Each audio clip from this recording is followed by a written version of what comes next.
Welcome to Waxing the Porpoise, the podcast that dives deep into the unexplored depths of cinema and occasionally the unexplained. This week, G-Baby and the usual suspect Steve once again raised the flag with Chris of Mount Molehill fame and fresh off his newest podcast venture, Dead Formats, to check out the Charlie Bronson butt-centric action thriller banger where he lets his fist do the talking, Kinjite, Forbidden Subjects from 1989.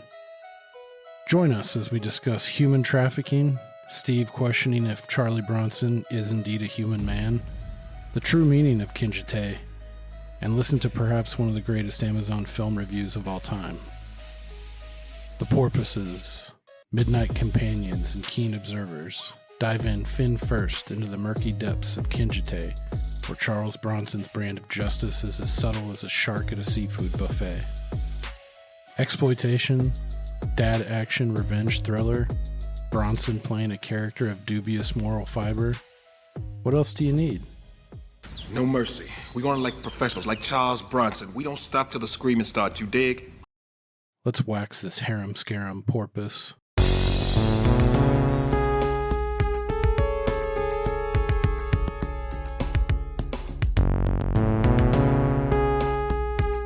Chase, don't do that.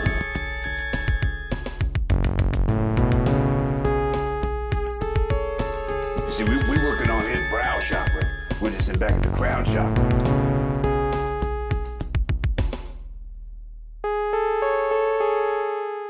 You could have told me that New Mexico was the hottest place on earth and I would have believed you. Well, good. I hope everyone keeps believing that and stays the fuck out.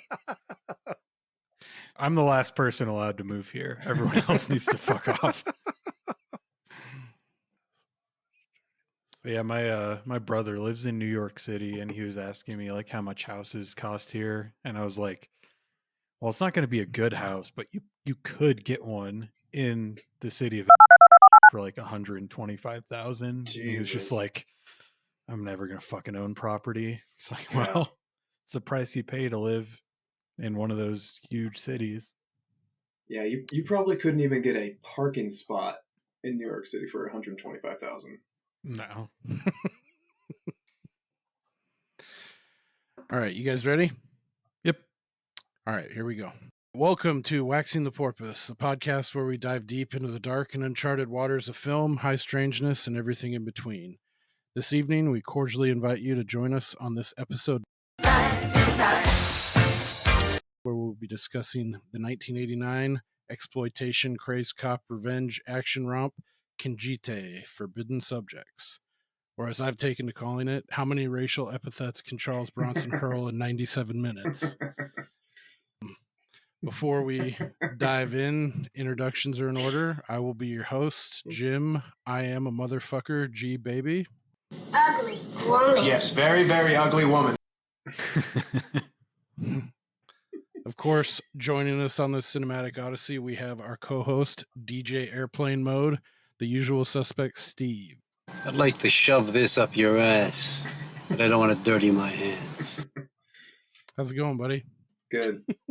A lot of butt-centric stuff here. Yeah, it's nonstop. And last but not least, once again, we've called on returning champion, your evangelist of the obscure, Mount Molehill himself, Chris. Raise the flag. Booth's Chris Steakhouse, home of serious steaks. I've never even been there.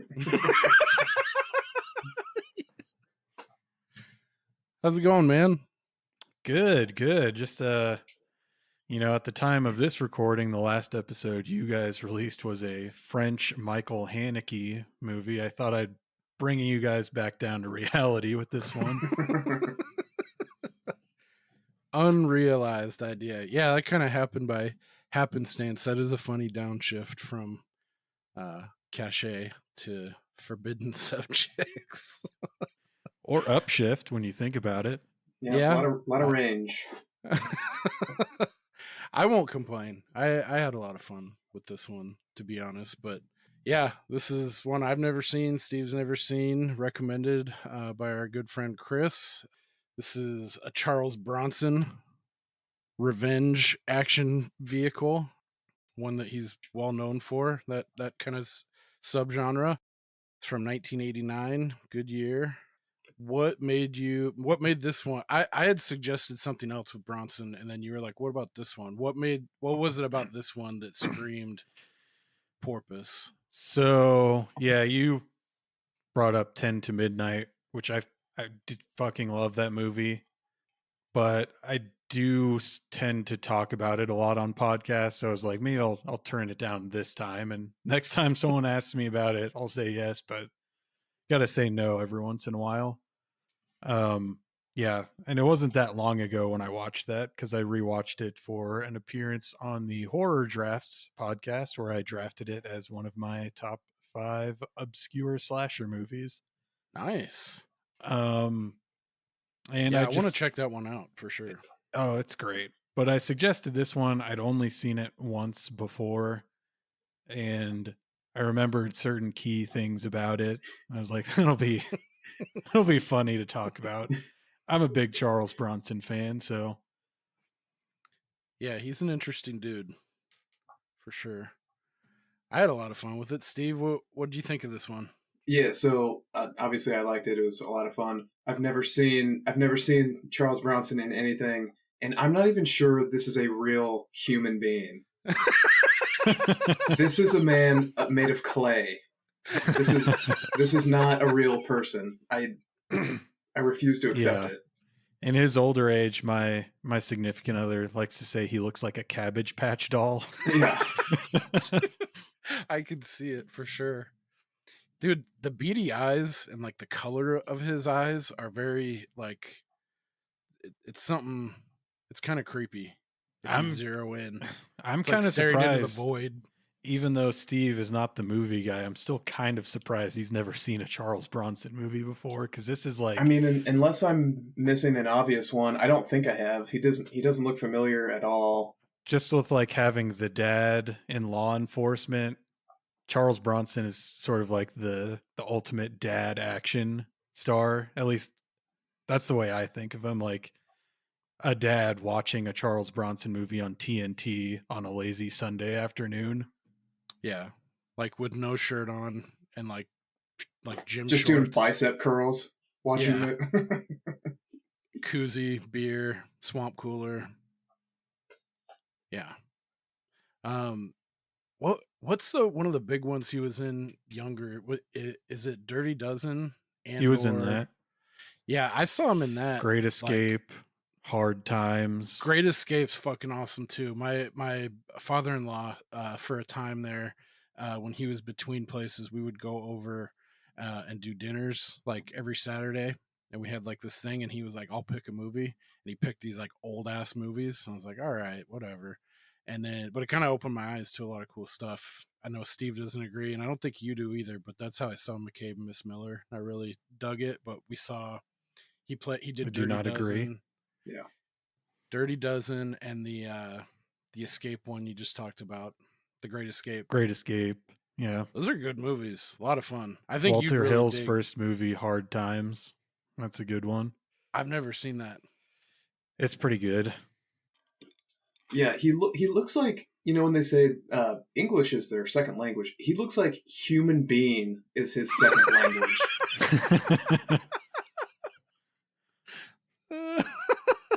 It's funny because English is his second language. Oh, really? Yeah, maybe what's his first language? Lithuanian. No shit. Damn.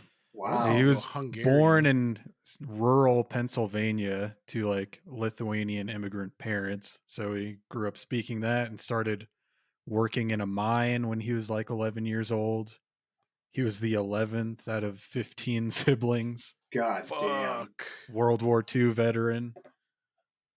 Wow. Yeah, I've heard some scuttle about like his exploits, like as a citizen or like outside of acting, and it kind of reminded me, maybe not as badass or ruthless, but Christopher Lee, kind of the his background. Yeah, him. I definitely hear what you're saying, but I think like at the same time, you know, everyone was drafted into World War II. So it's like if there is an actor of that age, chances are they did some shit. Yeah, that's crazy. I didn't know he was Lithuanian. There are some times where he has kind of like a slight lisp or like a affectation. Yeah, so when in he this talks. one I did notice the slight lisp. I think that's probably just dentures. Yeah, he does. It seems like he's rocking a full mouth. Because he was like 67 in this movie. Damn. All right, for 67 and 89, I guess. Oh, no, he looks fucking great. He's a spry ass 67. He does some high kicks in this movie. That one kick. God. Dude, I rewound it. I died when he did that fucking like weird like mantis pirouette kick thing. Kickball jump kick. Dude, that was awesome. Or when they zoomed in right on his fists, like as close as the camera would go when he was giving that guy body shots. I was like, that's kind of a... There's a couple weird filming choices in this that I thought were kind of interesting, but... There were a lot of interesting choices in this one. For sure. Yeah, totally. But yeah, like cinematography-wise, the music, I thought the music was fucking pretty banging out of control. Steve? Yeah, it's fine. It was just very, very 80s. Yeah, the session like slap bass player was going a little too hard in the studio for the type of movie it is.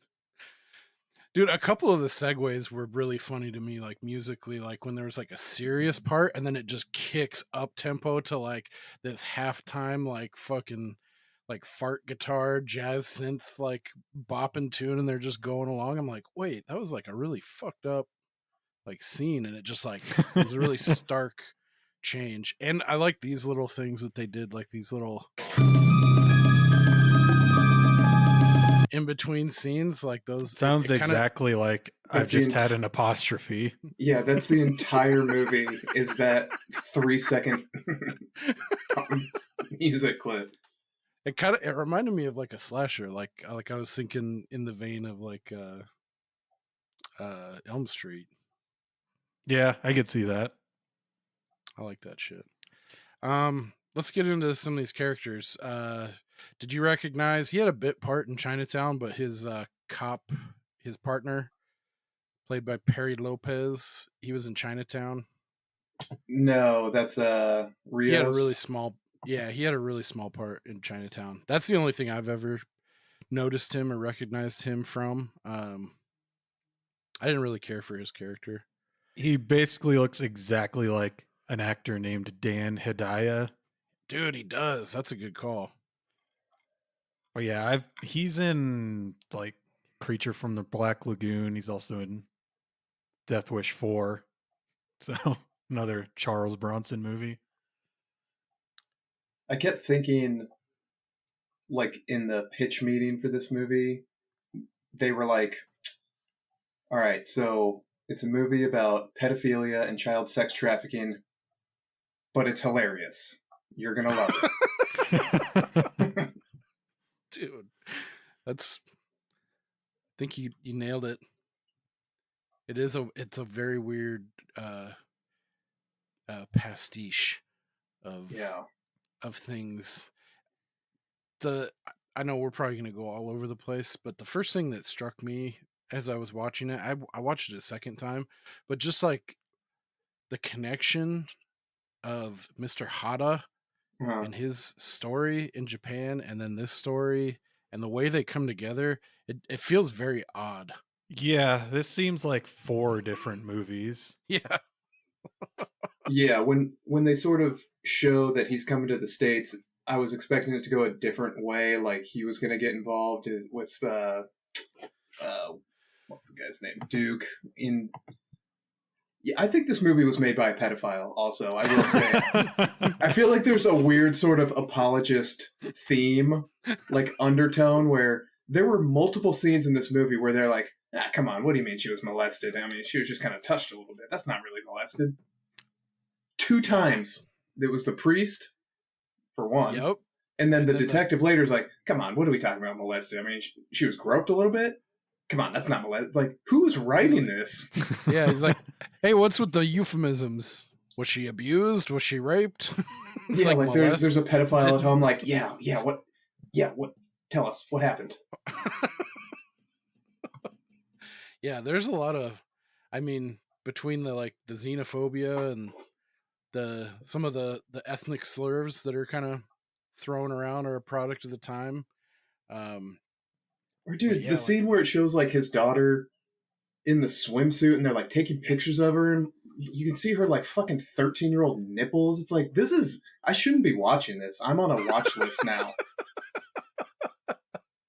Dude, those cuts back and forth to his face and Yeah. him brewing while this dude's taking the pictures after the swim meet. It's like, yeah, and I really try to force that issue. I haven't heard the term Oriental so many times since my grandma died. Yeah, it's been a while since I've heard that in popular media, that term specifically. Yeah, it's a weird one. I will say that I am half Asian, and my Asian side of my family growing up, they would always refer to themselves as Oriental. Mm-hmm. So I think it's kind of one of those things, kind of just depends on who you ask whether or not they think it's offensive.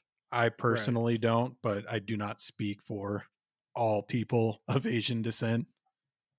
Yeah, it probably kind of depends on how a person says it too. If there's clear vitriol behind it versus if they're just trying to refer to, because Asia is fucking huge. And if they're just trying to refer to Southeast Asia versus, northwestern Russia, Yeah. Yeah, I mean, the epithet too he uses is sleazy Oriental. I think that's yeah, that's not good. That's an easy one to parse out, but yeah, that's kind of one of those words that I'm not sure if I feel like it falls in that kind of weird gray area. But yeah, there's a bunch of them. What was the one? You try me, you'll wish you'll be back in Mother India. Stuff like that. That was in the first 5 minutes of the movie. Yeah. It's like if someone is on screen that is not white, they're going to make a comment about it. The whole because there is that whole section. There's 20 minutes of the movie where it's falling down, basically. Yeah. When that lineup of cars in front of the hotel and he goes on this oh weird my fucking God. obstructing me. Yeah. Oh man. That was so fucking good. Yeah. Yeah. Or no, what is he's like, you're double parked, the way he fucking said it. Dude, you're reaching, bro. But yeah, he threw a big fit about all the Japanese people. He's like, this isn't Tokyo, this is Los Angeles. He does say you people in that he scene. He does. Yeah, he goes pretty hard in that scene. Who are some of the other people? One other person that jumped out to me was Peggy Lipton, Charles Bronson's wife in this. Yeah, from Twin Peaks is the only thing I know her from. And mother to Rashida Jones. Those are the only two things I know about her. Oh shit! No way! Oh so damn, that's crazy. So her and Quincy Jones, because I was looking at her thing and she was in the Mod Squad. I think most people would know her from that, right? Well, people of a certain age. Yeah. The dads in 1989 that were going to see this movie. Yeah. Nicole Eggert, Baywatch fame. Yeah. She's kind of I can't remember what was her name, Dee Dee? Yeah. Yeah. I remember when I told you about this movie and you were like, oh, Nicole Eggert, fuck yeah. And I wasn't really familiar with her. And then I was like, she looks pretty young. I don't know if he's going to be excited about her being in this movie anymore. Yeah. Once it started playing out, I was like, I'll walk that one back. Yeah, I knew her later in Baywatch. Yeah, Baywatch is just something that I completely missed out on. You poor bastard. I missed out on it too. I do have a fun review that we could read up top. I think it's the most autistic movie review I've ever read in my entire life. It's a little long, but if you'll just indulge me, because it mentions the Mod Squad is what made me think of it. And the final line of it is what really just gets my funny bone. So this reviewer is James McDonald, 1 out of 5 stars. The title of the review is Detective Crow Goes After a Mexican Pimp After Young Girls. And so this is his review. It's like bullet points. Some of them are a little longer than others, but it says, Kinjite, Forbidden Subjects, 1989, rated R, running time, 1 hour, 37 minutes. This is a review, mind you. Directed by J. Lee Thompson. Written by Harold Nebenzahl. Side A of the disc is widescreen. Side B is standard full screen. A woman, and he doesn't do a full synopsis, it's just the first scene, so bear with me. It says, a woman wearing black underwear and leather top is tied to a brass bed. A man's briefcase is open with petroleum jelly, a dildo, and rubber gloves in it. Outside is Detective Crow, Charles Bronson, and Eddie Rios, Perry Lopez, in a car during the stakeout when they saw a Mexican pimp, Duke, Juan Fernandez, drop off the blonde girl at this apartment building. Crow and Eddie believe she is a minor. They go inside to make the bust. Crow and Eddie are successful and they save the teenager. Crow isn't finished with the John yet. It is implied Crow sticks the dildo up the man's kazoo. Crow tells his wife, Kathleen, Peggy Lipton, he is getting tired of the filth and being on the force. He wants to move to Carmel and open a saloon. He has to catch Duke first. Also in the cast, James Pax, Marion Yu, Nicole Eggert, Amy Hathaway, Kumiko Hayakawa, Sam Chu Jr., Alex Hyde White, Richard Egan, Rob Narita, Cynthia Gao, Danny Trejo, Johnny 23, comes in later. Charles Bronson was the age of 66 during filming. You might remember Peggy Lipton from the Mod Squad TV series 1968 to 73, and then he includes a link to the Mod Squad Deluxe 39 DVD box set. Or the Twin Peaks TV series from 1990 to 1991 includes a link to the Twin Peaks Complete Series Definitive Gold Box Edition. Next bullet point. Contains adult full frontal female nudity. Filmed in Los Angeles, California and Tokyo, Japan. Does it? I don't remember that. In English only. Option of subtitles. English, French, Spanish. In film advertising. Pepsi, Slice, Hilton. And the final line, which I love. Not a movie I would watch again. After all that.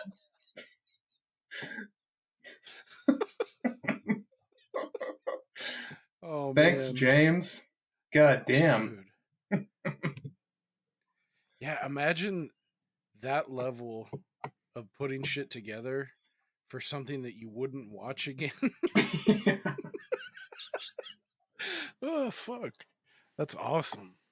He does bring up some good things, but I feel like he skipped over some of the best parts in the opening.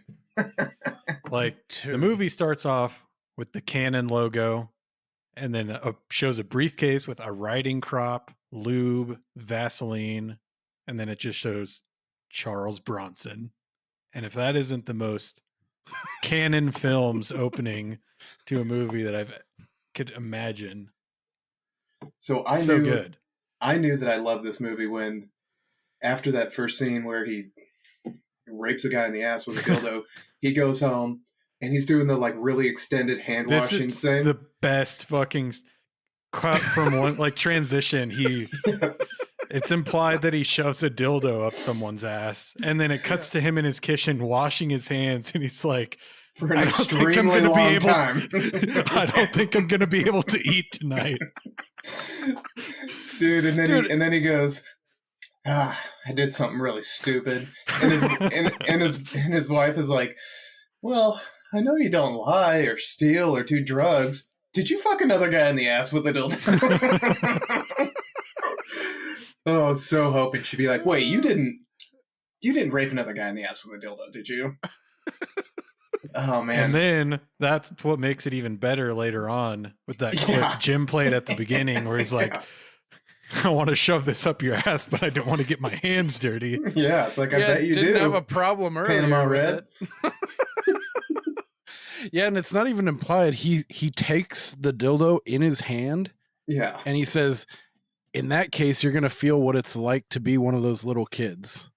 And then it cuts straight to the hand washing. And I was like, wait, did you wait to get home to wash your fucking hands?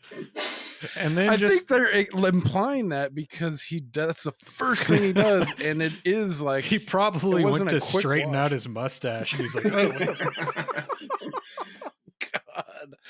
Oh, dude. And then just the way him and his wife are talking about it, like so blasé. Yeah, and then he mentions, like, maybe I should just give it all up. We could go do that by the tavern in Carmel. We could really make a go of it. It's like, wait, you just fucked a dude in the ass with a dildo. Yeah, and he's talking about all the filth that's out there. Like, you just raped a guy in the ass. Yeah. You have no moral superiority, my friend. Oh, and he's a horrible actor.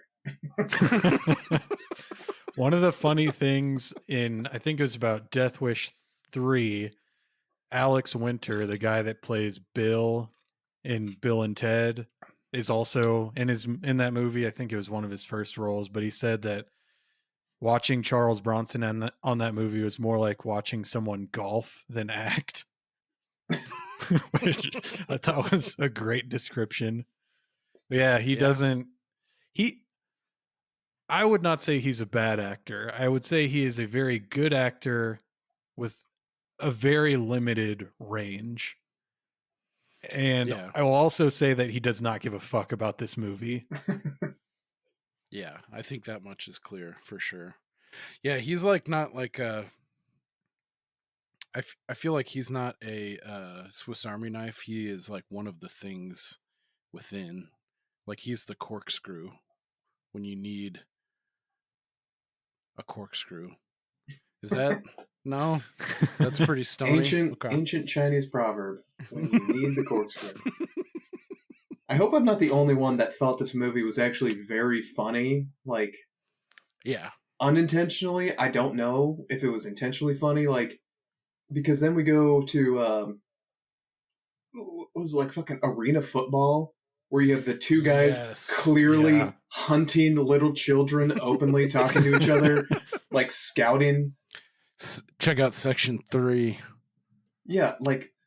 Did you guys ever go to an LA Cobras game? No, can't say I have. Damn. No, I've never witnessed arena football. One of the things about this, let me know if you guys caught this or not. The version I watched streaming was not on Tubi. It was through other means. The subtitles that came up during this whole football game, at the end when we leave and Bronson meets up with Duke in the food court area, right before that, this is the first time watching it. Like you can hear the football games going on. There's the announcers, and the announcers right before they leave to go into that food court, on the subtitle, and I wasn't paying attention by ear, so I was like reading the subtitle. It said, "Pendejos on to try a 20-yard field goal." Yes, and I saw it and I heard. I was like, "Did they just say pendejo?" I was like, "That's funny." They're like being cheeky, like making, like just being really tongue in cheek. And then I watched a second time today to like really be fresh with it, and I watched it on Tubi, I think. And it still said pendejos on the subtitle, but I heard it as, because I was focusing in on it, and he says Zendejas, like a dude, like the kicker's last name. I was like, dude, that's fucking so weird, because I would have bet my dick on it the first time that they said pendejos on to try the 20-yard field goal, and I fucking laughed. I cackled. I was like, that's fucking hilarious. Because pendejos in Spanish means a lot of things, but like an idiot, someone stupid, a coward, motherfucker, like bitch, bastard, shithead. dumbass. Yeah. So I thought that was funny. That was the team name, but was that just me, or it sounds like that? Yeah, I didn't watch it with subtitles, so I thought that was the name of the player, like Pendejo was the guy coming out. Like it's an XFL game, and that's the name he chose on the back Yeah, of his that's jersey. his fucking yeah. nick. That's his call sign. That's even better. Oh man. Fucks Your Mama is coming out for the point after. I'd pick that if I were like a Top Gun. That'd be my call sign. Pendejo. I was wondering if it was unique to the Tubi version, but anytime they were speaking in Japanese, there was no translation in the subtitles, which I thought was. I think that was on purpose, probably.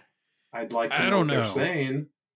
I have found that streaming services are pretty terrible when it comes to things that were hard-coded subs at one time. It seems like they just don't put them in a lot. I've seen, I want to say like the second new Planet of the Apes movie. Every time I try to watch it on screening, they do not subtitle like any of the sign language, which is a lot of the fucking movie. Huh. Yeah, do either of you know, because it felt like the audio sounded like it was dubbed. So was this because the mouths looked like English, but it just sounded like it was dubbed. So was it like double dubbed or no? It could have been.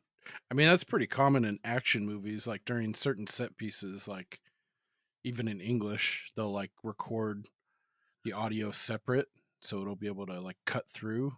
I think. Yeah, I didn't notice it much in the Japanese language scenes, but there's one scene where like Charles Bronson's boss is yelling at him, and there's some like very obvious ADR going on. So yeah, it wouldn't surprise me. Amy wants green drop drink. Dude, we need to do Congo. I fucking love Congo. Dude, Congo's a fucking banger. We're doing it. All right, so the football game, I really loved the Crow just like bowing right up to Duke, seeing him, and they're saying like nasty shit about his daughter. Yeah, she'd be like 5,000 a week on the street. I turn around, blah blah blah, and he just goes straight up like fucking throttles him with nachos right to the face, fucks up his number 2 guy. Like, I thought that was pretty cool. It was a hot dog. I just had sex. I'm about to eat nachos! Yeah, it was 2 hot dogs, but before that, like his daughter and her friend. No, he had cheese all over his face and shit. That was wasn't mustard. It? Oh, okay. It looked bad. It looked very nacho like. That was Because like they went in afterwards and just spread mustard on his face. Okay. And for 2 guys who are willing to shoot up an entire establishment later to try to get him, they really just bitched out and did nothing about it. Right? Before that, his daughter and her friend are talking about like how extreme but cool Charles Bronson is. And they happen to witness this hot dog thing, and the friend is like, wow, he is extreme. And I was like, oh, that's got to be in the fucking trailer. That is a trailer line if ever I've seen one. But it's not. I could not stand the daughter and her friend, like the acting and just like their delivery and like how like dumbstruck, like awestruck they are in front of the dad. Like, especially something about the friend. She just it was like, why did they let her play it this way? It's like, you're so fucking obnoxious right now. I don't know, maybe that's what happens when 70-year-old men are telling little girls to act like little girls. They don't know what children are like. Fair enough. Yeah, dude, that's weird. I could have swore that was nacho cheese. That's like a weird, like a giallo blood, like Suspiria blood thing going on, only with nacho and mustard. Yeah, so this is where it switches over to Tokyo, and we meet probably the creepiest guy of all time, who never gets his comeuppance in the end. No, not at all. He's just allowed to exist, and this is one of the reasons why I think this was made. Kind of gets his comeuppance. Well, his daughter sure does, but yeah, that's fair. He has to live with it, but yeah, he's a piece of shit. Imagine being not a pedophile and writing the scene where you're like, all right, so he's gonna watch this other girl get digitally raped in the subway, and he's going to be super into it. And then she's also going to be really into it. Like, what the fuck universe are we living in? This was such a hard, like, detour from what we've been presented into this, like, Japan completely different story. And that shit on the I couldn't tell, was she being like psychically attacked? Was she like fingering herself? When Mr. Hada sees the chick on the like, it's pretty clear all. pretty clear what was happening there. He, like, the other guy, it was someone else, and he was just getting off on watching. Okay. Yeah, because he saw what was happening and enjoying it, because apparently that's like what happens in fantasy land for a pedophile. Right. And he just learns this at like whatever age he is, like 35 or 38. He's like, oh, this is something that you can do. Well, his I'm wife, just learning this. His wife found his creepy, like, I don't know what they are. You guys are the Japanese porn experts. They didn't show it. Like it was a magazine of some hentai. Sort. But they didn't show like the cover or anything about it. Yeah, but they alluded to it being like sick shit, and he's like, this is normal. We all do this. But I mean, just the look on his face when he's watching that chick get finger blasted on the subway is wild. What happened to finger fucking in the handball courts? What is that from? He says some fucked up shit to his wife. Tracy Morgan. Oh. All right. Who remembers finger fucking in the handball court? Like, what? My dick's so pretty you can suck it with the lights on. Yeah, this part's fucking super weird. And then, like, they place that seed for later on when he conflates the American girl. Yeah. And is like flashing back. Yeah, very, very fucking weird. Well, and then they're like, you're going to the States. And it's like, oh shit, what I thought was gonna happen was he was gonna pick up one of the sex workers and come across Crow, and it did not go that way at all. Yeah, they played it a little bit more intimate than that.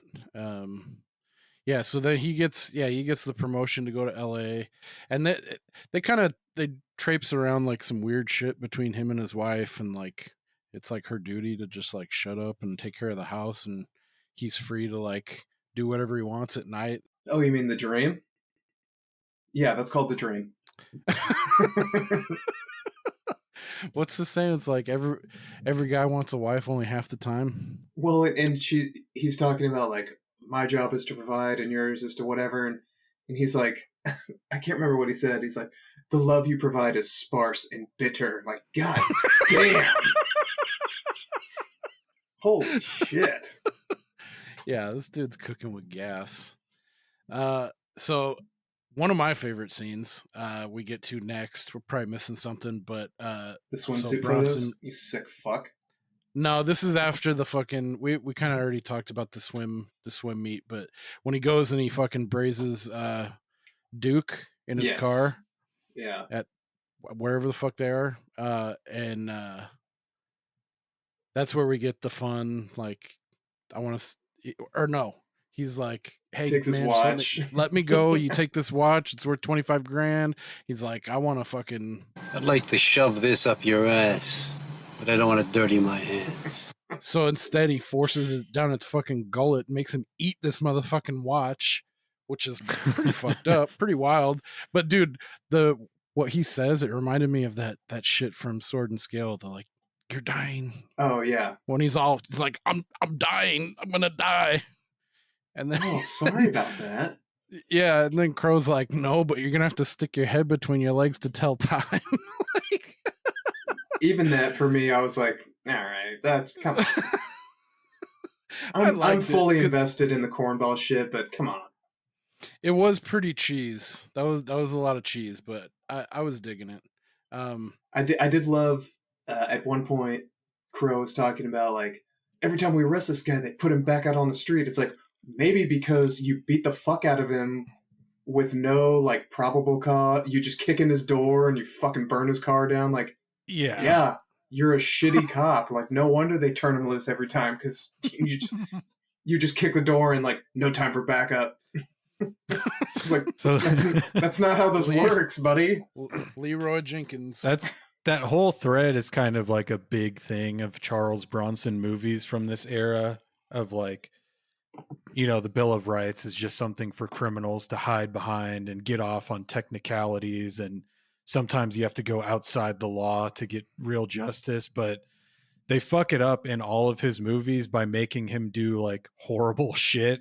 So he doesn't have like any moral high ground. When the first scene he's in is like he rapes some dude. Yeah. Yeah, it's right out of the gate in this one. I wish you had more time. See, like Denzel in Man on Fire, you can get behind that a little bit more, even though Never he seen sticks a bomb up a dude's ass and blows him up. I think it's handled. It's a little bit more. It's handled in a more classy way. Also, back to the swim meet, the music that was playing, I thought was really fucking weird. And when you listen to the words, it was like weird, like "I'll watch over you" shit. Like it was this like hyper, like paranoid, like dad wrote all the lyrics to that really weird choice of music over the swim meet that I thought was funny. And then later on, then we see Duke again and his lieutenant or his number 2 guy. They're just like cruising the Sunset Strip, scouting for people to turn out, and they just happen to see Crow. They just happen upon him all over the fucking place. Yeah. Like that was the thing in the football arena. It was like, were they scouting there or did they know he was there? And he's like, oh, who's that guy? And he's like, he's the guy who's fucking up my operation. Let's go. It's like, wait, how did that play out? Smallest Are they town actively ever. stalking him? But yeah, then that's when they fucking just open fire with the Uzi or the MAC-10 indiscriminately firing upon like 30 people. The cook gets it. I think that's when we get Then Mr. Hata goes out. He's boozing up with all his business cronies in LA. He's super fucked up. And then he gets on the bus, which he starts, flashing back to that time on the train in Tokyo.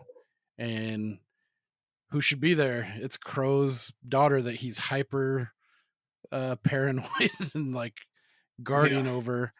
It's her, and Mr. Hata plays this game on her. And when she gets out, she's like, some Oriental guy touched my holy of holies. I was like, that's such a weird line delivery or choice in the script.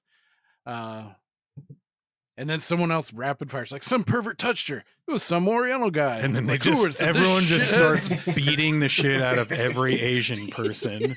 Yeah. And then except the one that did it, who conveniently gets robbed by some weird guy hanging out. Yeah, he gets bodied by that dude. Then we get one of the weirder sex scenes I've ever seen. Weirdest. It was like the weirdest. Like I think it was like it was like soaking, like the Mormons do, but with like hand pulses. Like, is this fucking Avatar? Are they connecting ponytails right now? Like, what is happening? That's a pretty topical pull for you, man. Nice. Yeah. I mean, that came out like 15 years ago. So. Yeah. But see, proof positive for Steve, though. That's like, I feel like that's a... What is this, Citizen Kane? Or, I mean, I can't relate everything back to Con Air as much as I would like. Con Air, con shit. I feel like you could probably relate this back to Con Air in some way. I could try. This and Twister. Yeah, this is like when Steve Buscemi probably assaulted that little girl in the swimming pool. Is Danny Trejo in Con Air? Oh, yeah. Okay, there you go. There's your connection. Is Danny Trejo in Con Air? They'd call me Johnny 500 if they knew the truth. Ah, yeah, that's him. That's the one. Oh, man. I can't wait till we get to the end of this movie in that case. You are double parked. So Yeah, this is when we get that scene of, Charles Bronson's daughter goes to the police, tells them, he obviously finds out, and then the next scene is him yelling at a bunch of Japanese people on the street. dude, that was pretty awesome, though. Also, one thing I thought was funny, that was, I guess, a sign of the times. He's like telling his boss he doesn't want to do something because he's having bad feelings about Asian people. And the boss is like, oh, we'll just take you off of all the cases involving black people, Latinos. We'll have you go work in Glendale. And then, like, doesn't Glendale have like a famously very large Armenian population? I think at the time it must have been different. I think he was talking about like, yeah, we'll go put you back in Glendale, but we're going to put you on the street as like just a patrol officer instead of like dealing. I don't know. I think it was his way of being like, yeah, we're going to bust your ass down to like parade duty. I thought he was saying we'll send you somewhere where everyone's just a white American. Yeah, you'd think if so, he'd be like Santa Monica or Calabasas or whatever. This is my favorite line of the entire movie when they're going to put him on the detail to try to find the kidnapped daughter. He's like, could you replace me with somebody who's more sympathetic to the Asian community? Dude, there's no way that's a real line. Yeah, it's just like, this movie's just very poorly written. Like one could say, because he doesn't find out who touched his daughter until the very end of. I'm not sure if he ever finds that. No, out. I don't think he did. He doesn't. The daughter never says anything. But he does end up working a case where he's like trying to rescue Hada's daughter. And it seems like they were almost like trying to go that way. Like, I'm begrudgingly going to help this guy, even though I have all these feelings, but he didn't even fucking know that there was any relation between it. Yeah. Yeah. And there was like a weird vibe of like, well, Hada's daughter, fucking, she deserved it. I mean, cause he was diddling little girls on the bus. So, fair is fair. Yeah, that part really threw me too when we get to it, because there's a couple things before we jump over to that. But I have questions about the suicide and the overdose and all that, because I feel like that fucking came out of left field, unless I missed something. I'm still a little unclear about the priest and whatever that like orphanage is like. So yeah, we blew right by that. So it seemed like a weird kind of front, like operation, or like a way that Crow was kind of bypassing his superiors and getting like his own informant, like his own pipeline to missing children, because that's his cause. Like, he's so worked up about all these kids being abused and everything like that. It seemed like it's kind of like a side, like a cottage deal he has between the priests. Like, he's feeding them information, vice versa. But it was like, kinda. There was almost reluctance for the priest to like tell him about it, which is what I thought was fucking weird. Like, he bribes him with sandwiches and like, yeah. I was very confused about the relationship and the incentives on either side. Dude, him and the priest have a weird talk later on too about like, I don't know, does Crow want to open this door, when he's talking about, are you so concerned about your daughter because you're coming from like the dad place, or is it something else? Did you guys pick up on that at all? I don't remember which part you're talking about. I definitely remember the part where he's like, what do you mean molested? Like, what are we talking about exactly? Like, I think it was right around that part when he's like, what's on your mind? He's like, oh, I'm so fucking like worked up because, my daughter was felt up and, all this shit's going on. And he's like, the priest was like talking to him. He's kind of grilling him a little bit on like, why are you so yeah? And he's like overprotective. Why, like, is that a problem if kids are getting molested? Like, you're not cool with that? Or he was like, she's your daughter, not your wife. Right. and it's just like one of the many things where it's like they start a thread and never follow up on it. So it's just like, that's a fucking weird thing to have in the movie. That was super weird. And they didn't explore it further, which seemed pretty heady if they were going to go in that direction for this this film and what they have given us thus far. Well, I think it's shortly after that where he has the same exact conversation with the chief about, like, this guy molested my daughter, and he's like, what do you mean exactly? Like, describe it in detail. Are we talking just like what do you mean molest? Yeah, we're talking about a little diddle, or like, what I mean, yeah, it's normal. I'm definitely not a pedophile, guy who wrote this movie, and I'm trying to normalize people touching young girls, but he's a card-carrying NAMBLA member. Yeah.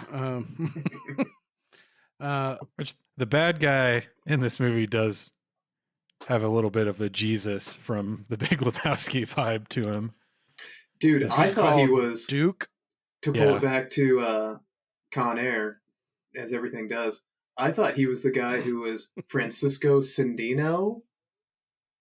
Remember the guy who he's like, who betrays him and he gets burned alive when he gets the... Oh, yeah. I thought that was the same guy, so that's my bad.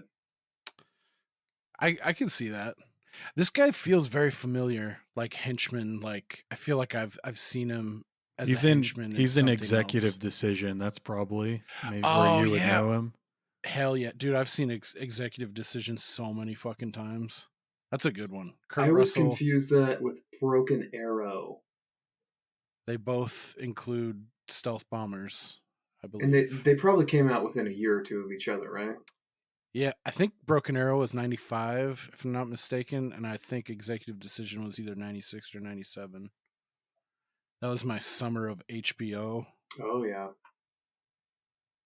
I saw a lot of classics that year. Saw fucking Pulp Fiction for the first time by myself, just like one summer afternoon, like when I was like 11. A movie that name drops Charles Bronson several times. Oh, really? I don't remember that. Nice. I know. That's the one where Eric Stoltz is like, you know what we got here? Motherfucking Charlie Bronson. Right? Is that Pulp Fiction or is that another Tarantino movie? Who's Eric Stoltz? The Mask. The Mask. He was almost in Back to the Future. He was in Anaconda. All right. The Prophecy. Banger. Chris Walken. Oh yeah. So we get a fun ass kicking scene, the action scene where they get that tip. They're like, Kamiko's been spotted at the Palm whatever hotel, and they go, and it's like that porn shoot. There's like drugs going on, and the lighting and shit. That was a pretty fun action set piece. I was like, we needed this, I think, right now. Yeah, another example of like, no warrant, nothing. We're just gonna kick the fucking door in, and yeah, that was fucking awesome. Perry, or what's his name, Rios? He gets bodied immediately, and Charlie Bronson just kicks wholesale ass. I think we may have glossed over the fact that the Hada guy has 2 daughters, and one of them gets kidnapped by Duke, and that's like the thrust of the second half of the movie. Yes, we did. We talked about the hand squeezing. Yeah, then it follows up. Then that's how they bring this. They bond these two East and West stories together, is inextricably linking Hada and his family. But like not really. And Duke. Yeah, it's like an assemblage right now, but it's converging, and like the role reversal of like he's the fucking molester, and then his daughter gets captured, and then Crow's here, and then he gets put on the case, and then he's connected to Crow's daughter, filling her up. It's like this weird fucking web / stew that's going on. But yeah, that's like the main, like the last half or the last third is Crow's tasked with finding Kamiko, who is Hada's daughter, and he's fucking in shambles, him and his wife. And then, Crow, he's already got a hard on for vengeance because his daughter just got felt up. Now this poor girl has been kidnapped, so he's on the warpath. We get that awesome action set piece on the fake tip, but then we get the Mr. Hada getting his ass beat for a second time, wandering down the Sunset Strip after attacking Tim Allen looking head ass motherfucker, like the porn barker out front. Hey, come on, come in here. I got him 12, 13, 9, Oriental. Another Oriental drop. And then, Mr. Hada gets his ass beat again. And then we get probably one of my favorite lines is when Crow and his partner go to like Duke's main. Is that like his main spot, like his hideout? Or just where he's staying, the hotel where he's staying. And he asks the front guy, like the front security guard, where are they staying? And he just takes this fucking full statue and yeets it through the fucking glass. And we get the fucking... This is shit face. We're not fucking around. I love that delivery. We're not fucking around. Yeah. And then he's like, oh, he's in 211 or whatever. So they go up. And did you catch that security guard's name? He was like white bread. Like he looked like his name was Randy or Terry or something. And his name was Lorenzo. Oh, no, I didn't. It's like, that ain't Lorenzo. So this guy is in another Charles Bronson movie called Murphy's Law. Let me see what year that came out, because I just watched that too. But it's important.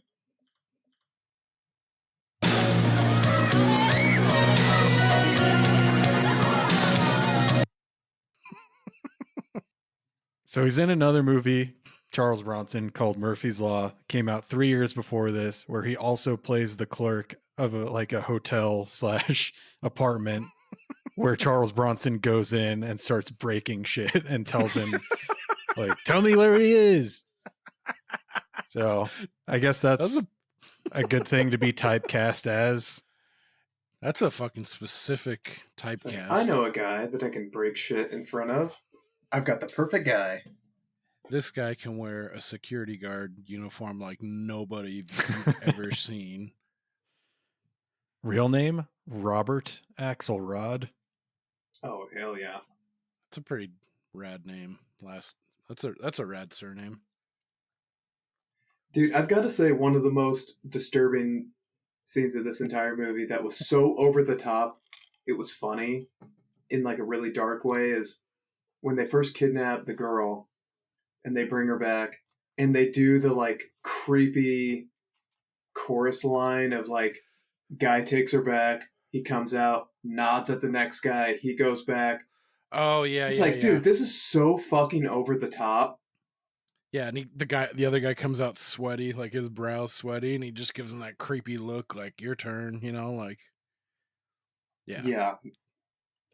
Yeah, and then feel a little dirty. I can't remember if it was before it or after, where they pimp her out to the guy in the limo, and he's like, yeah, that was super created this whole narrative about like your school called, and now I'm gonna have to punish you. It's like, this is sick shit. Yeah, dude. Yeah, it's definitely like, but it's also like wall. Parts of it are really funny. But then it dives deep into like, hey, I know you were just laughing a second ago because this is really fucked up, but we're about to show you the biggest nightmare for any parent and the worst thing you could ever imagine for anybody in your life. So, don't lose the humor. We're gonna come back for the comedy in a second, but just imagine the worst thing you could ever picture for any of your loved ones, and we'll be right back. Which they do. Very shortly after the security glass breaking, they go up to like the 986th floor and they hang that dude, the second in command, out the window. Like, where's Duke? Where's he staying? And he slips out of his boots and like comically like dies in this pool, falling 8,000 stories. And just like the pan back up to him and Rios, and they like look at each other. It felt like very like Scooby-Doo to me, kind of like just real like, I don't know, like just almost like slapsticky kind of like that shit. Seinfeld. Yeah. Well, yeah, because they even said like, what do we do with the boots? Like, yeah, great question to ask at this time. Yeah, or he could have hit you with like the fucking Larry David. like the fucking Curb Your Enthusiasm. Like, yeah. Yeah, that if was you were pretty to funny. just like describe the movie without adding any color commentary, people would be like, what the fuck? That sounds like the darkest movie I've ever heard. Yeah. But as it is on screen, pretty fucking funny sometimes. I mean, one of my favorite parts later in the movie, I can't remember if it's out of order or not. Crow goes back. We're way beyond that. So Crow goes back to the weird church orphanage, Catholic, whatever, and he's talking to Dee Dee, your gal. And, hey. From Baywatch.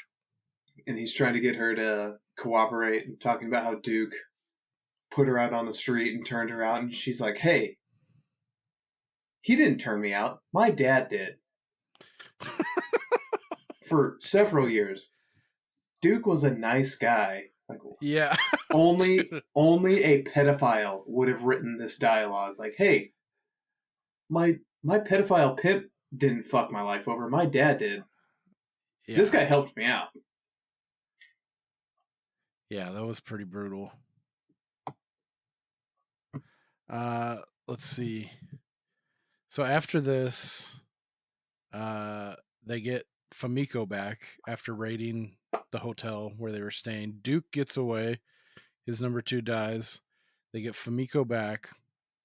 And then this is where I was like, dude, this is what we've been waiting for. Like the showdown or the like coming face to face with Mr. Hata and the daughter, and they come by, you know, to thank Crow and his partner for finding Famiko. They bring gifts. So it's Mr. Hata. He's finally face to face. He doesn't know that's Crow's daughter. They have no idea. So they show up and they lock eyes finally. Mr. Hata and Rita, Crow's daughter. And I was like, are they gonna do this? Like, she's just gonna like sweep it under the carpet, and that's what happens. Like, it doesn't come out from this point. Like, it seems like there was a window where she was going, or she could have said something, and she just kind of lets it pass. Well, what do you think of this? I did like the at least recognition, you know, where they looked at each other, because earlier, I can't remember when it was earlier when they were interviewing the girls, and they're like, he looked like that guy, and just pointed at some other Asian guy, and he's like, yeah, I get it. We all look alike a little bit, whatever. So when Hata came over, and I thought the daughter might be like, I'm not sure if that's a guy, but she had that look of recognition, like, yeah, that's the Rollo Tomasi. Like, oh fuck, yep, this is a guy for sure. Yeah, I kind of wish it would have gone somewhere, but yeah, it just doesn't. And so I guess they pay it back in this universe by his daughter dying, maybe. I don't know. That's one way you could read it, I suppose. That's what I was saying earlier. It's like a weird message, like, yeah, the daughter deserved it because the dad was such a fucking piece of shit. Like, well, take it out on the dad. Right. But they are who we thought they were. So after that, I kind of faded from here a little bit on things. Yeah, because what happens after this? They save like the action part of the movie until like everything's resolved, basically. Yeah, and there's no stakes. Yeah. Super weird climax. He just like meets Duke on a dock. There's like a shootout. Duke ends up in the water. There's the weird poem from the dead daughter, which made absolutely no sense. Small boat, small harbor, big boat, big harbor. And he's like, he says like, I know what this means.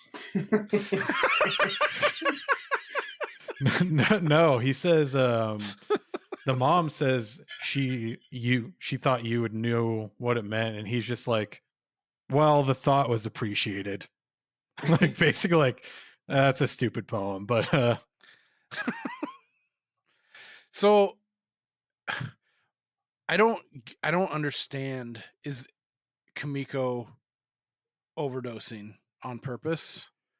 Is this like is this a shame guilt thing? Like, yes, like Harry Carey? Is that how we're supposed to take that?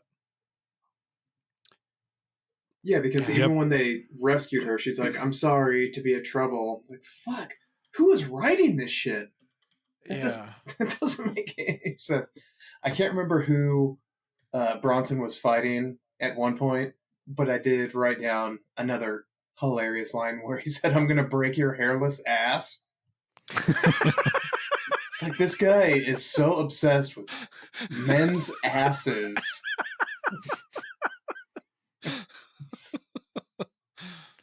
Yeah, one thing there's an extra dimension to the comedy that I feel like is kind of lost on you guys if you haven't seen a bunch of Charles Bronson movies, is that he doesn't really curse ever, except in this movie. So just the mere fact of him calling someone shit face or like doing all this crazy shit is just like an extra layer of comedy to it, because it's not something you're used to seeing him do.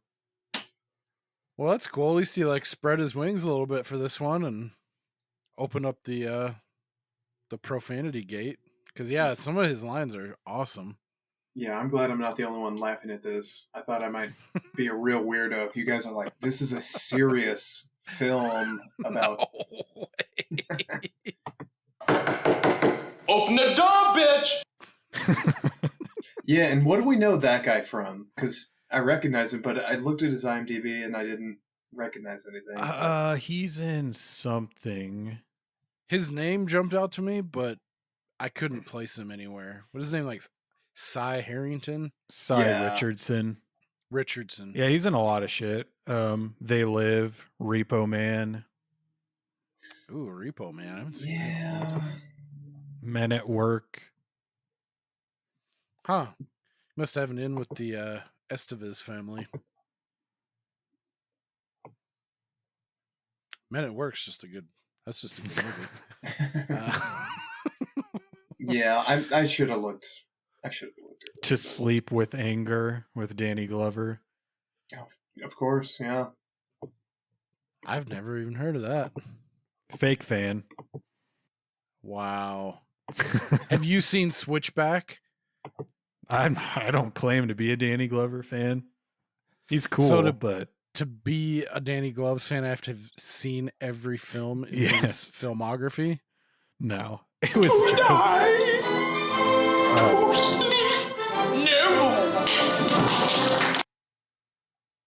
All right. I did find I've seen a lot of his shit. I did find a great 5-star review on Amazon, which is hilarious. Was it me? Maybe. Michael Teche. Was it about Operation Dumbo Drop? And the title of the review is, "I was happy to be able to purchase this Charles Bronson movie." And the entirety of the review is, "This movie originally introduced me to human trafficking. Especially the... Is this you, Christopher?" That is fucking an insane way to open a 5-star movie review. It gets better. So yeah, Michael Teche, 5 stars. Title of the review: I was happy to be able to purchase this Charles Bronson movie. This movie originally introduced me to human trafficking, especially the human trafficking of minors. I was happy to be able to purchase this Charles Bronson movie.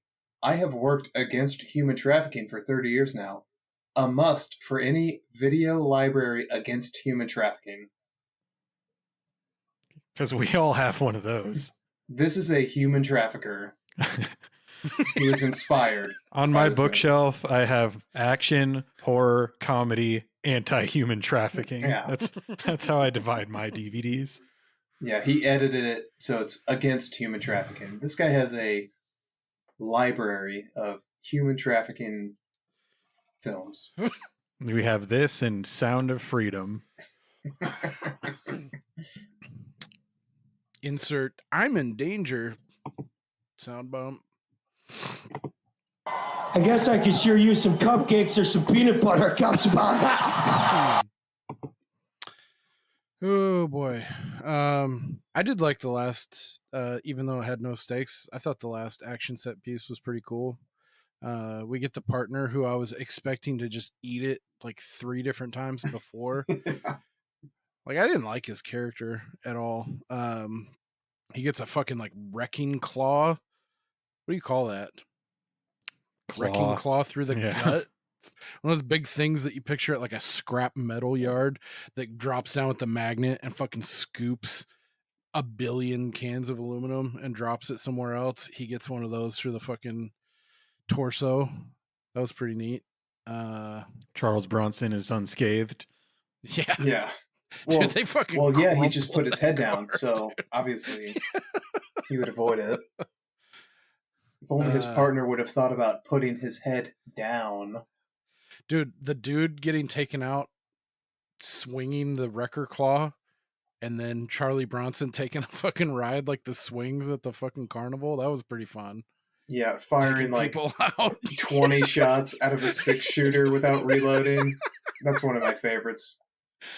Yeah, that was fucking goofy. And then you did finish it, right? You got to the end? Oh yeah, him pushing the barrel of the gun into the ground, into the like gas slick to set everything. Oh no, I mean the very end, James. Oh yeah. Okay, just making sure. Oh yeah, definitely. That's justice. Oh, he's so fucking deranged. Baseball. Yeah, so it's this kind of ending. It reminded me of that dock scene in like Eraser. Definitely not as cool, but like just a fun like dock, explosions, cars, machine guns, and yeah, him like the way he aimed his gun at the ground to ignite the gas puddle. Yeah. I thought that was kind of fun.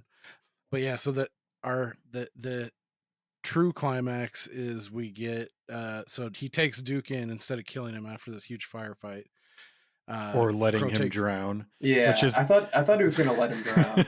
Really funny because that means Charles Bronson jumped into the water and rescued him somehow because they're the only 2 people there.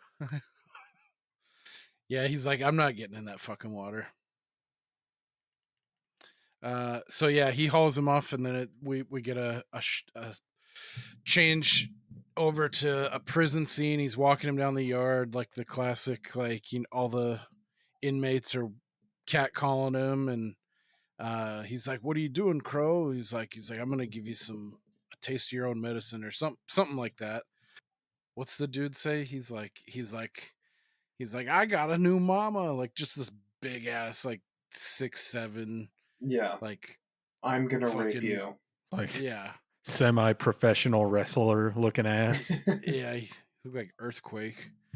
And then so he's screaming, Crow, you bastard, and all this stuff, and he just turns and says, "That's justice." That shit So killed dumb. me. Killed me. And then just rolls the credits. Like, dude, that's so fucking awesome. Just serving up to be a prison wife. That's justice. This is where Danny Trejo makes his appearance. He's in it for half a second. Yep. We'll say that this is the same character he plays in Con Air. Yep. It's in the same universe. The guy that plays Duke is also in a movie that takes place in prison where he is like the prison bitch in a movie called In Hell starring Van Damme. So I'm going to say that that's a secret sequel to Kinjite. Oh, shit. Same character. Is that the proper saying of this? Kinjite? I kept saying Kinjite.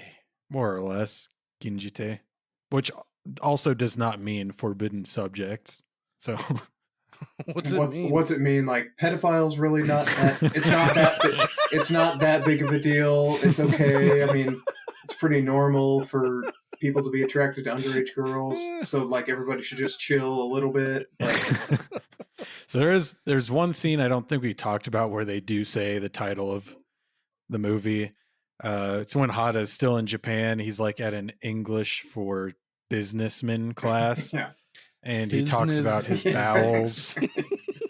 Yeah. And the English instructor's like, that's when someone asks you in America, how are you doing? They don't really care. So it's not appropriate to talk about your bowel obstruction. We would call that Kinjite, forbidden subjects. And that's the name of the movie. It actually means more like forbidden maneuver. So like in sumo wrestling, if you were to do like an illegal move, that's Kinjite. It's not like a forbidden subject that you're not supposed to talk about. You get the red card in sumo. Yeah. Yeah. What's the line? Do you guys have the line? Danny Trejo? What's he say? What does he say? I was gonna record it. I think he was probably only like Johnny 14 or 15 at the time. Yeah. He's like, why don't you come over here and suck your wifey's dick? I think he says, hey, fruit tank, I've got something big and long for you. Amy wants green drop drink. Oh boy. Do not come. You're fucking obstructing me. Well, cool. Yeah, that's been It's Kinjite. that's or Kinjite, if you like. Forbidden Subjects from 1989. Is there anything else from the film that jumped out to you guys you want to discuss before we move it along? This was the final collaboration between J. Lee Thompson and the director and Charles Bronson. They did 9 movies together. Also the last movie that J. Lee Thompson directed, so what a way to go out. Did he die shortly thereafter?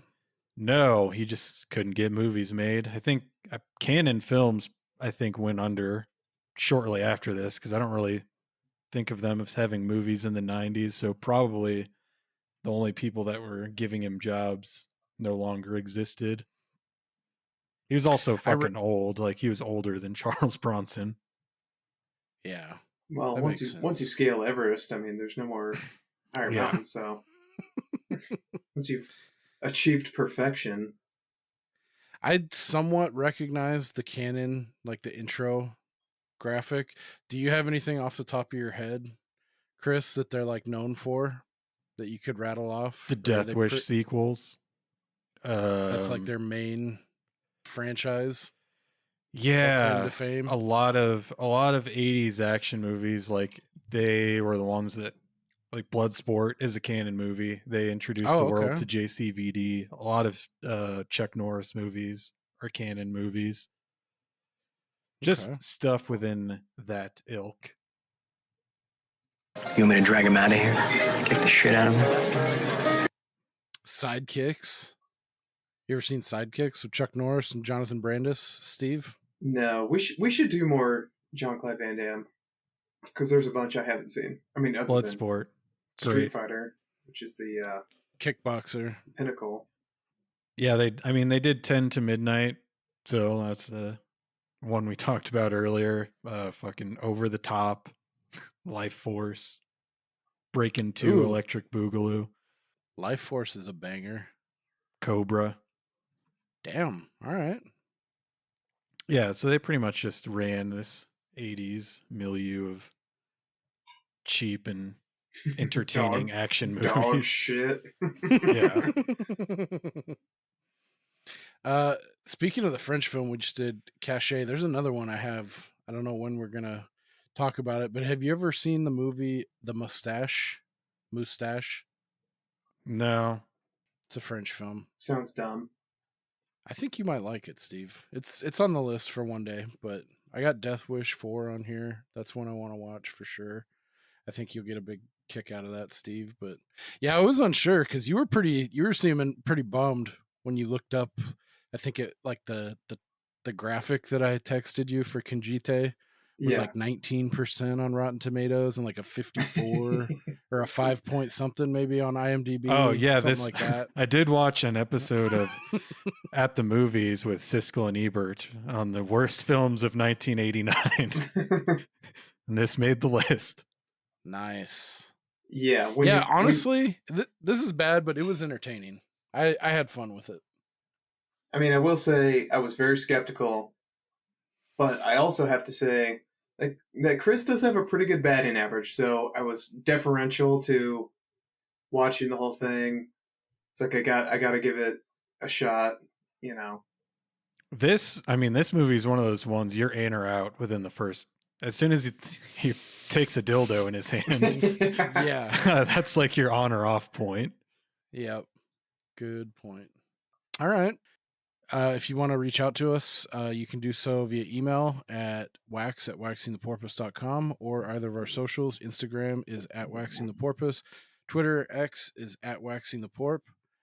Hate mail, we haven't got one of those in a while. If you want to do us a solid and give us a rating or review, we'd appreciate it. Christopher, I just listened to your appearance on 5 Day Rentals, so I won't ask when we're getting more Mount Molehill. I'll just reserve hope in the background. But can you share with our listeners where they can find your amazing show? Sorry for the interruption, dear listener. Full disclosure, this episode was banked previously, and since then, Chris has actually started a new podcast. You can still find all of his Mount Molehill stuff, which is great, and I highly recommend, but he has since come out with a new podcast called Dead Formats. It's a podcast all about media on dead formats, VHS, made for TV, interactive movies, shot on video. The more obscure, the better. Check him out anywhere you get your podcasts. He's on Instagram at Dead Formats Pod and Threads as well. So be sure to check out his new show. It's super rad. Please continue. Yep. Anywhere you get podcasts and at Mount Molehill Podcast on Instagram. I also did have a very short, I hesitate to even call it a game because it's not that gamey, but if you wanted to indulge in such a thing, yes, by all means. Let's do it. So, Charles Bronson had a film career spanning from 1951 to 1999. And as you can imagine, he was considered for many different roles during that time that he did not take. So I'm going to say a character from a movie, and you guys have to tell me true or false whether or not Charles Bronson was originally considered for the role. Sound good? Yep. Steve? I'm calibrating. Yes. Okay. So first one, Joe Cabot in Reservoir Dogs, who is the old guy played by Lawrence Tierney that's putting it together. Was Charles Bronson considered for this role? I'll say true. Nah. That is false. All right. Something that came up earlier. The father in Billy Madison. Was Charles Bronson considered for this role? Yes. Darren McGavin. No. Yes, he was considered for the role. Damn. Adam Sandler's father.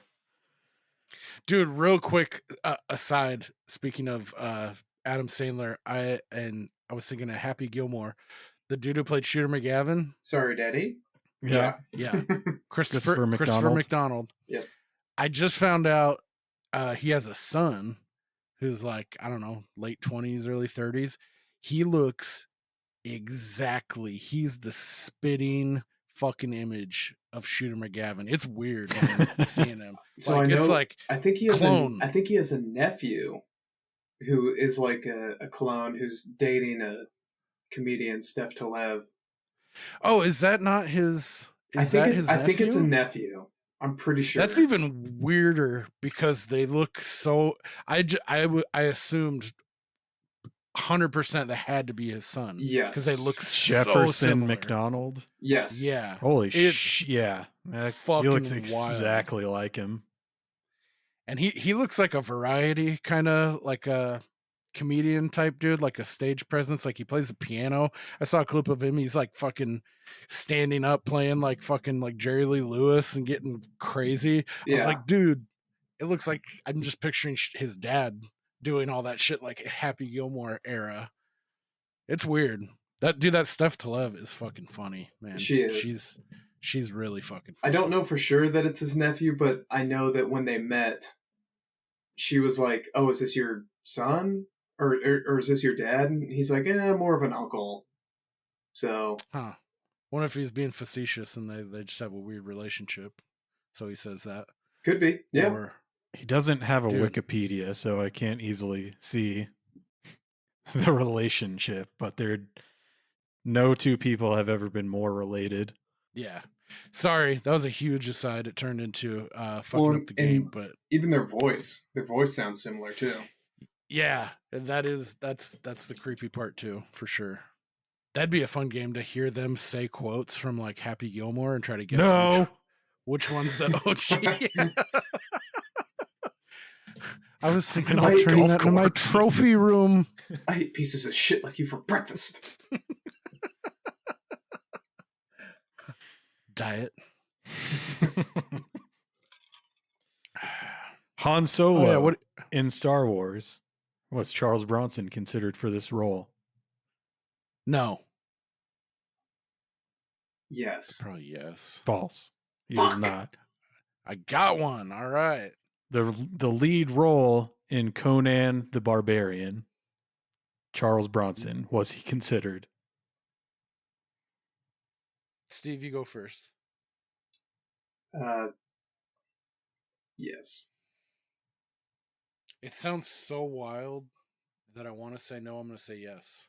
Yes, he was considered for the lead role in Conan the Barbarian, which would eventually go to Arnold Schwarzenegger, someone that looks nothing like Charles Bronson.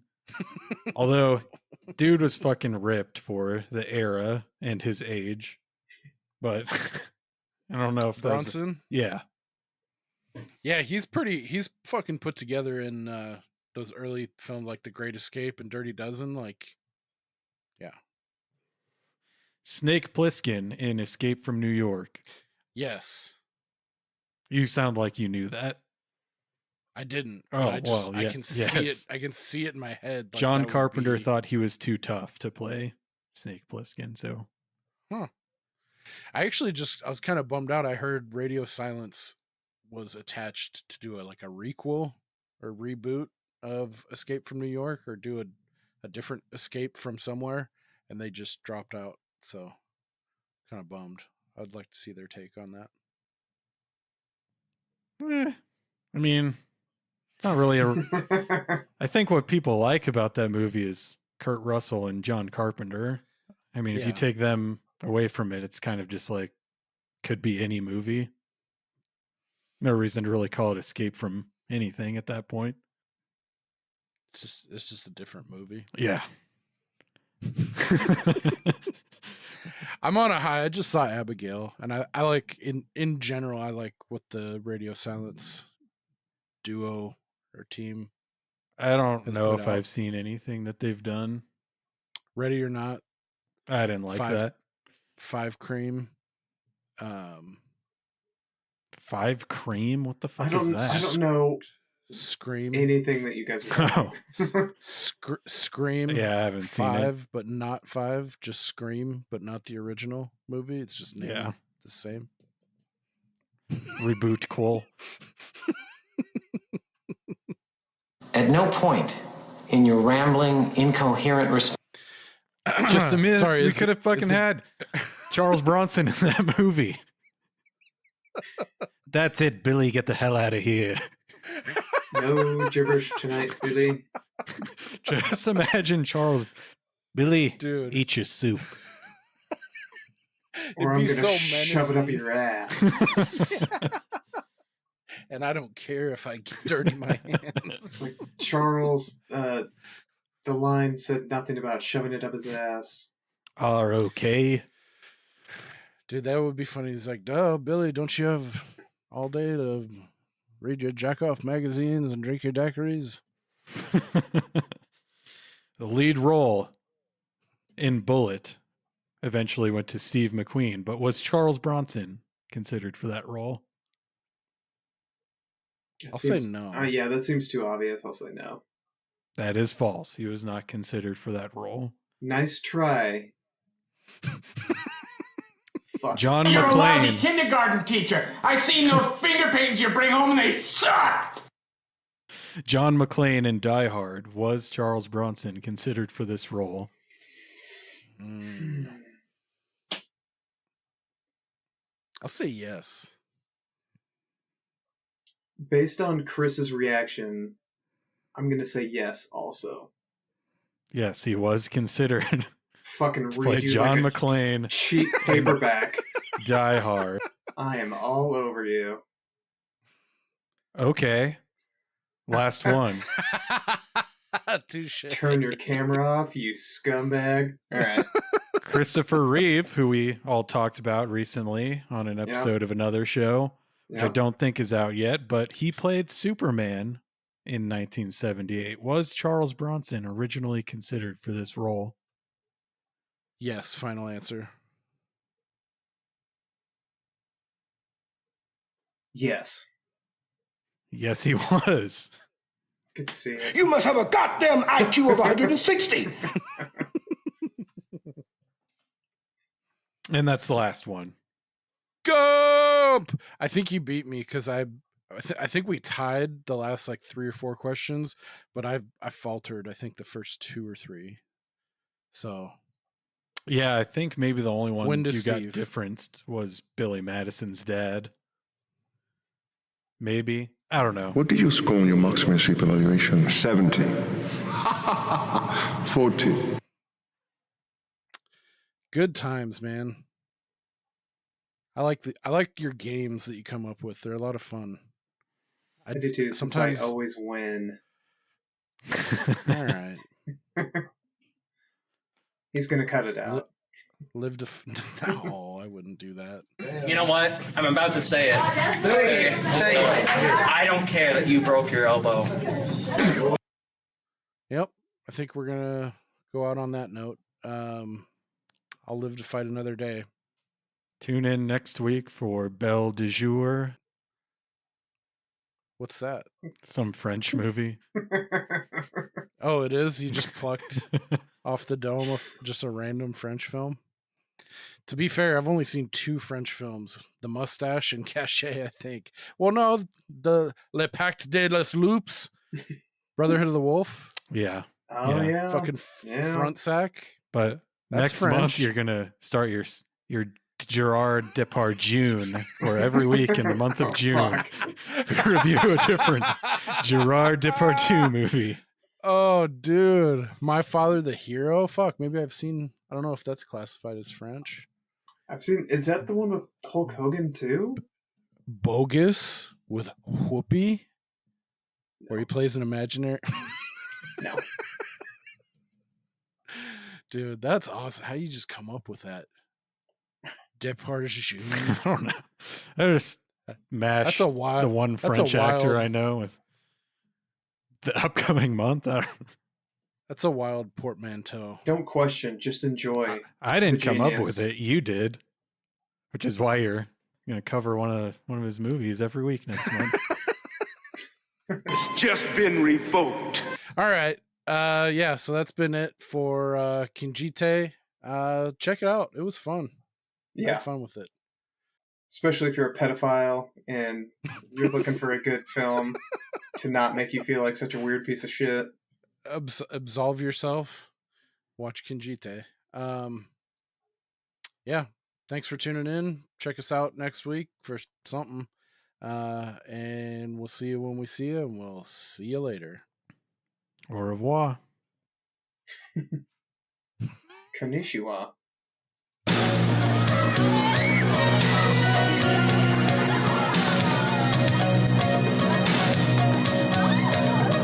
Right here.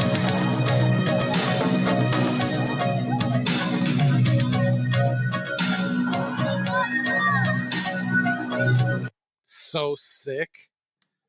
Even the soundtrack has the laughter of children. Dude, that was kind of creepy.